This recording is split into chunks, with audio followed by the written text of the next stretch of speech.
ইংল্যান্ডের ব্র্যাডফোর্ড শহরের Muslim community একটা পুরনো গির্জা কিনে সেটাকে রূপান্তর করে আর নাম রাখে মসজিদে সালাম।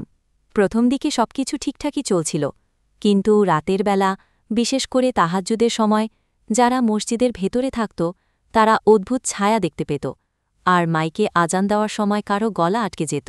ইমরান নামে এক যুবক তাহাজ্জুদের জন্য মসজিদে থাকে। হঠাৎ সে দেখে মিনারের নিচে একটা সাদা কাপড় পরা ছায়া দাঁড়িয়ে আছে।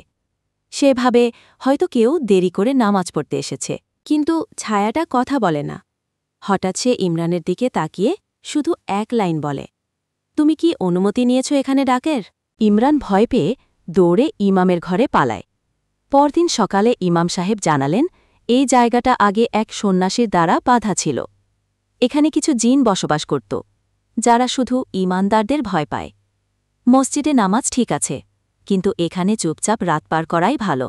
কিছুদিন পরে মসজিদের সংস্কারের সময় একটি পুরনো বাক্স পাওয়া যায়।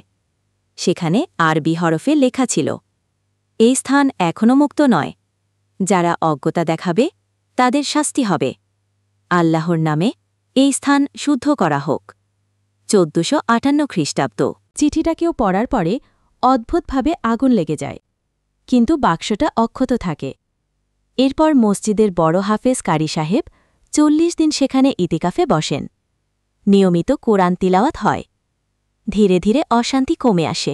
আজও অনেক বয়স্ক মানুষ বলেন, রাতের বেলা সেই ছায়াটা মিনারের নিচে ঘোরে। সে এখনও খুঁজে বেড়ায় কে তার শান্তি নষ্ট করেছিল।